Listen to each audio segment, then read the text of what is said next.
I want you to picture something for a second. Just imagine a stark white background in your mind. Okay, I'm picturing it. And right in the center, there is this perfectly balanced scale. It looks stable, but then slowly, almost invisibly, one side just starts to tilt, and a glowing red arrow points up, signaling this hidden, catastrophic risk. Right, the invisible risk. That is such a perfect way to visualize what we're getting into today. Because today, on this deep dive, we are tackling a really uncomfortable, slap-in-the-face kind of question. We built this massive financial safety net, right? Deposit insurance, government bank bailouts. All meant to prevent banks from collapsing. Exactly. But what if this exact safety net is actually the invisible trigger causing the crashes? It's completely counterintuitive. Because the standard narrative, the one we all just accept, is that safety nets are good, they stop panicked bank runs, they maintain your peace of mind. But they have this fatal side effect. It's something called moral hazard. Right. And moral hazard, simply put, is that when you are totally protected from the downside of a bet, you take wilder, crazier risks on the upside. Think of it like this. It's like putting a giant state-of-the-art mattress under a trapeze artist. You think it makes them safe. But it actually encourages them to try a triple blindfolded backflip. Yes, because they know they won't hit the concrete.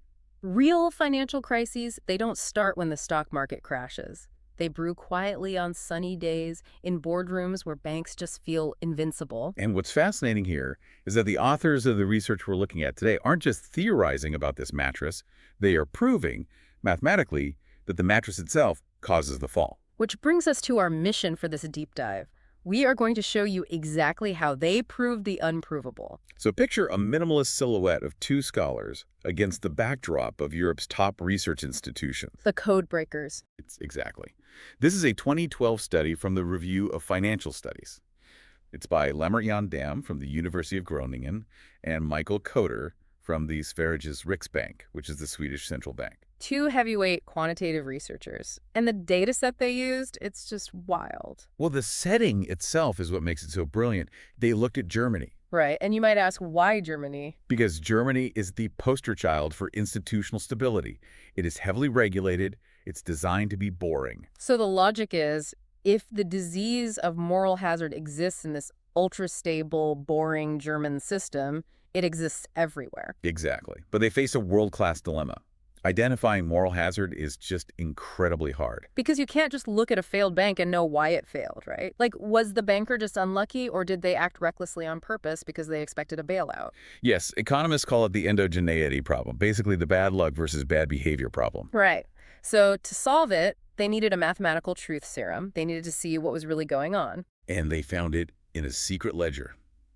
Picture a micromap covering all 16 German federal states. And there's this glowing timeline sliding from 1995 to 2006. For 12 straight years, regulators secretly tracked the life and death of almost every single bank in Germany. This is not a small sample. This is the entire banking ecosystem. 3,554 banks. Wow. Which yields 30,889 total bank year observations. And this data wasn't public, right? No. Absolutely not. It came from the unreleased, highly classified vaults of the Deutsche Bundesbank, the German central bank. So it's an unprecedented autopsy of a nation's financial heart. Usually we only study the banks that spectacularly blow up. But here they got to look at the healthy ones, the sick ones, and the ones secretly kept on life support. And that life support data is shocking. Picture a stark pie chart right now. An 8% slice is pulled out, and it's flashing red for distress. Because on average, 8% of all banks in the sample were officially in distress every single year. Without intervention, they were dead. But inside that 8% slice, a massive chunk is painted gold, secretly saved. Right. Of that distressed group, a massive 6.1% were given secret capital injections, bailouts. And only 1.9% were forced into restructuring mergers, which is basically death. So when a bank is bleeding to death, almost none of them are actually allowed to die. A white knight rides in. And this high bailout rate, it fundamentally rewrites the DNA of a banker's brain. It really does. If 3 out of 4 times you crash your car, someone else buys you a new one, you're going to stop using your brakes. You're going to speed up. But this brings us back to that roadblock, the bad luck versus deliberate suicide problem. Right. Picture a fork in the road. On the left side, a lightning bolt. Acts of God. economic shocks. And on the right side, a banker lighting a cigar with a burning bill. Human greed. Moral hazard. Were these bailed out banks just victims of a bad economy, or did they steer into the storm knowing they wouldn't drown? You cannot read a banker's mind to see their bailout expectation. So how do you prove premeditated recklessness in a spreadsheet? You have to hunt for a wedge. The researchers needed an exogenous variable. Okay, let's translate that. An exogenous variable is basically an invisible hand, Yes, right? exactly. An invisible hand that forces a bailout, but has absolutely nothing to do with the bank's day-to-day risk management. To understand this, we have to look at the opaque game of cat and mouse regulators play. Picture a minimalist game theory decision tree. Okay. Time zero, or T0. The bank secretly chooses its risk level. Then T1. The bank hits the rocks. And the regulator looks at the wreckage and faces this massive commitment problem. They want to let the bank die to teach a lesson. But the social cost, the panic, the lost jobs, it's just too high, so they cave. They bail them out. It's like parenting. Total. You swear you won't buy your kid the toy if they throw a tantrum. But you're in a crowded grocery store, everyone's staring, you just want the screaming to stop. And the kid knows you'll buy the toy. Exactly. And regulators know they can't promise not to bail banks out, so they just try to stay silent and unpredictable. But banks are smart. They read the tea leaves to calculate their odds. And those tea leaves, they are entirely political. Which brings us to slide 7. Picture a glowing wire connecting a local voting booth directly to a bank's boardroom table. Because a bank's survival often has nothing to do with its balance sheet. It has everything to do with local politicians hunting for votes. This is unique to the German setup, right? Yes, German banking regulators are heavily influenced by political appointments. But it goes deeper. Around 20% of banks, there are government-owned savings banks. Local politicians literally sit on the supervisory boards. Yes, and they manage the insurance funds. So politics determines bailouts. But, and this is the genius part, politicians don't manage the bank's daily loan risk. The mayor isn't deciding if a bakery gets a loan. Which makes political data the absolute perfect instrumental variable. They bypass the financial data to find the truth in the political data. And just to be clear for the listener, we are just looking at the math of power here. We're not endorsing any political side. This is just how systems work. Right, purely mechanical. So let's look at the shield of ballots, the election year curse. Picture a bar chart showing bailout probability crashing violently downwards right next to a giant calendar marked election year. Because taxpayers universally despise seeing their money given to reckless bankers. So politicians suddenly get very stingy when their jobs are on the line. The data proves it. The variable for state parliament election year significantly drops the probability of a bailout. So a bank's business model actually fluctuates based on whether the local mayor is up for re-election. That is wild. It is. The political election cycle becomes a metronome for financial risk. And it's also about power wrestling. Picture two scales. One is perfectly balanced, like a tight political race. The other is slammed to one side, a landslide. If a political party has a massive lead, they feel secure. They don't need to cave to special interests, so bailouts drop. Wait, really? A secure politician bails out fewer banks? Yes, because they don't need the campaign donations or the local elite favors. Their margin of victory protects them. And there's another factor, too, party alignment. Right.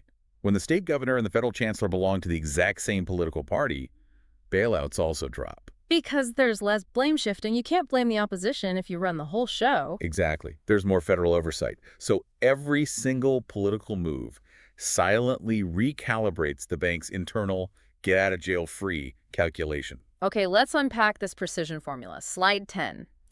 Picture a cinematic overlay of a complex two-stage mathematical equation unlocking a vault. So stage 1. The researchers looked only at the 2,479 banks that actually crash. Just the crashes. Right. They used the political variables to calculate the exact formula for who gets saved. So they basically created a profile of a bailout-friendly environment. Exactly. Then stage 2. They took that political formula and applied it to all 30,000 plus banks, even the totally healthy ones. To predict their secret internal expectation of being saved. Yes. By doing this, they surgically extracted the bad luck. What was left was a pure, unadulterated number representing moral hazard. But is this just academic guesswork? Because picture a minimalist table glowing in the dark, highlighting two numbers, an F-stat of 15.03 and an insignificant J-test. I know F-stats sound dry, But in econometrics, an F-stat above 10 means your variables are powerful. And this hit 15.03. Yes, it's undeniable. And the Hansen J-test proves the political variables are clean. They truly do not directly affect a bank's daily risk. Think of it as a DNA match in a murder trial. It's the moment they proved, beyond a reasonable doubt, that they had the right culprit. They even tested future and past elections, kind of like time travel testing, to see if the math broke. And it didn't. The transmission of politics to bailouts is as solid as concrete. So let's quantify this monster. Slide 12. Picture a jagged red line ripping upwards across the screen, showing risk skyrocketing from 6.6% to 9.4%. What happens when a banker's confidence in a bailout goes up just a tiny bit? For every 1% increase in a bank's expectation of a bailout, its actual probability of financial distress rises by 7.1 basis points. Okay, but zoom out to the macro shock for me. If a bank goes from low bailout expectations to high expectations, its real-world chance of facing death jumps from 6.6% to 9.4%. A 2.8% absolute increase. Yes, and that is devastating. It mathematically proves the safety net is manufacturing the danger it was built to prevent. A 2.8% jump because you think you'll be saved. That's the difference between a mild recession and a total economic meltdown. It absolutely is. But of course, they had to run the ultimate stress test, slide 13.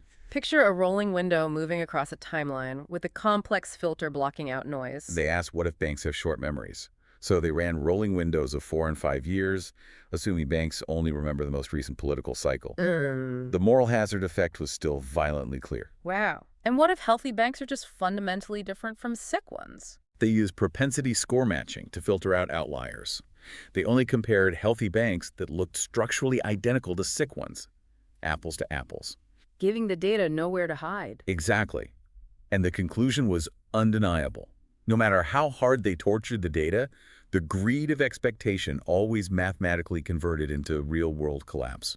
What stands out to me here is just how resilient the greed is. It survives every single statistical hurdle. But we need to look at how they actually gamble. Slide 14, credit amid bankruptcy. The balance sheet tumors. Picture a deteriorating heartbeat monitor crashing, overlaid on a bar chart of toxic bad loans rising. High bailout expectations significantly increased the bank's non-performing loan ratio. Meaning they literally just gave money to worse, riskier borrowers? They did. They weren't innovating. They were just lowering the bar. It's like a casino handing out free chips to the worst poker players in the room. Exactly. And this crushed the bank's Z-score, which is a metric showing how close a bank is to completely wiping out its equity and going bankrupt. So moral hazard physically manifests as tumors on the balance sheet. It does. But who is the real culprit here? This is the craziest part. Slide 15. Picture 3 columns: commercial, savings, and cooperative banks. The cooperative column is just flashing violently with a red warning siren. We assume the greedy villains are giant Wall Street-style commercial banks. But the data points the finger at the quiet, friendly neighborhood mutual banks. The cooperatives. Wait, why? It's a governance black hole. In cooperative banks, the depositors are the owners. And because ownership is spread across thousands of regular people, absolutely nobody is actually watching the management. Because if everyone's in charge, no one is in charge. Precisely. The managers of these friendly community banks run totally wild under the protection of the safety net. It completely shatters our assumptions. The structures designed for public good become the most dangerous when nobody is steering the ship. It's terrifying. But then you have to compare the state-owned banks. Slide 16. Picture a split screen. On the left, the smoking ruins of giant state banks, the Landesbanken.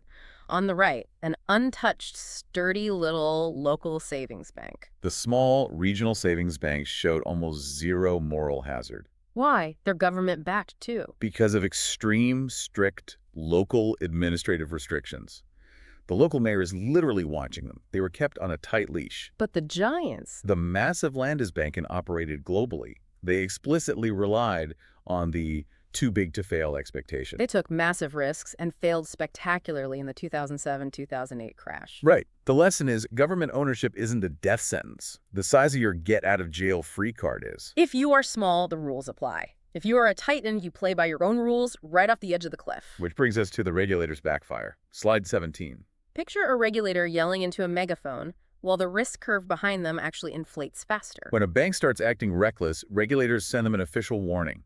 A letter, a hearing. A soft touch. But the data is shocking.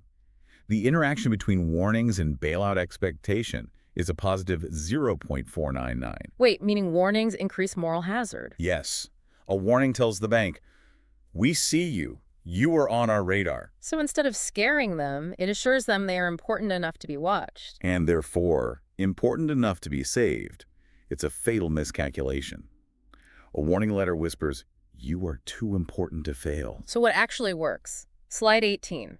Picture a heavy steel log snapping shut over a bank vault, driving the red risk arrow violently downward. Iron fists. The only actions that successfully drove moral hazard down were brutal direct interventions. Like what? Regulators must directly fire the bank management, or legally prohibit them from paying dividends, making new loans, or taking deposits. You can't just give them a speeding ticket. You have to literally take away their driver's license. Piecemeal, soft interventions just create an illusion of regulatory forgiveness. To kill moral hazard, you have to draw actual blood. Which leads us to the paradox of the safety net. Slide 19. A perfect, terrifying closed loop. Creates stability, which lowers pain, which increases risk, which creates a bigger crisis. Modern finance rests on this deeply noble idea of protecting the little guy. But the data coldly proves that when the pain of losing is absorbed by the taxpayer, the thrill of gambling cannot be contained. It's a hyper-complex chess match of political cycles, vote chasing, and silent calculations. It forces us to ask if we can ever have a truly safe system without the genuine threat of pain. And that brings us to today, our outro, Slide 20. Picture the scale from Slide 1 returning, but now it is shaking violently in a hurricane of global debt and infinite money printing. Today, governments globally are handing out infinite liquidity, helicopter money. Are we saving the world? Or packing the next bomb with more dynamite? The German data provides ironclad proof of the cycle of institutional enablement. Had we pushed the bailout expectation to a historical extreme globally? If the safety net causes the fall, what happens when the safety net covers the entire globe? That is terrifying. It really is. And absolutely brilliant. You have a lot to think about. Until next time, keep digging.